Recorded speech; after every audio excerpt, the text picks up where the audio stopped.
Excellence le général d'armée Abdourahmane Tiani, président de la République, chef de l'État, a reçu en audience, ce lundi 26 janvier 2026, SEM Mohamed Arkab, ministre d'État, ministre des Hydrocarbures et des Mines de la République algérienne démocratique et populaire, à la tête d'une importante délégation. Très honoré d'être reçu au palais présidentiel par le chef de l'État, son Excellence le général d'armée Abdourahmane Tiani, il a souligné que cette audience fait suite à la réunion tenue ce matin avec le ministre du Pétrole, M.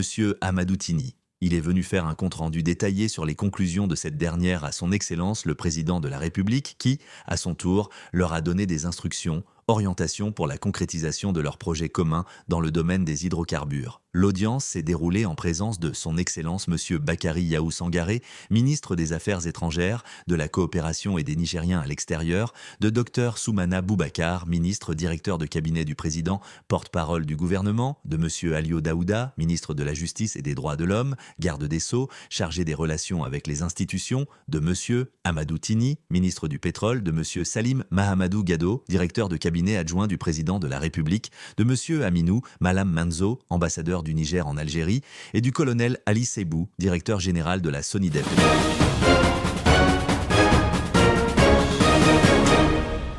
Venezuela, les ordres de Washington, ça suffit. La présidente par intérim du Venezuela se rebiffe assez des puissances étrangères. S'est exclamé Delcy Rodriguez dans un message adressé aux travailleurs pétroliers de l'État d'Anzoátegui, Este. Donald Trump avait déclaré qu'il voulait dicter les décisions du Venezuela.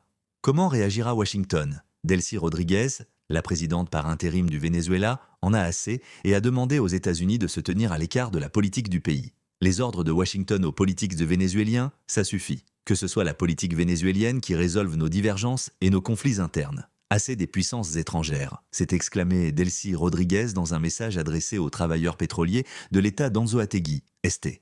Rapporte le Figaro. Il a coûté très cher à cette république d'avoir à faire face aux conséquences du fascisme et de l'extrémisme dans notre pays, a-t-elle ajouté. Libération de prisonniers politiques, investi chef de l'État par intérim le 5 janvier, à la suite de la capture du président Nicolás Maduro par les soldats américains lors d'une opération militaire rondement menée à Caracas, Delcy Rodriguez reste une figure du régime. La semaine dernière, l'administration Trump a indiqué vouloir l'inviter aux États-Unis. Le président américain ne tarissant pas d'éloges envers elle. Pour rappel, Donald Trump avait précisé qu'il entendait dicter les décisions du Venezuela. Déjà sous la pression américaine, la politique chaviste a évolué. Delcy Rodriguez a ainsi signé des accords pétroliers avec Washington, mis en œuvre une réforme législative ainsi qu'une loi sur les hydrocarbures, des prisonniers politiques ont été libérés et le pouvoir vénézuélien a appelé à trouver des accords avec l'opposition. Un changement de braquet assez spectaculaire pour un régime de dur.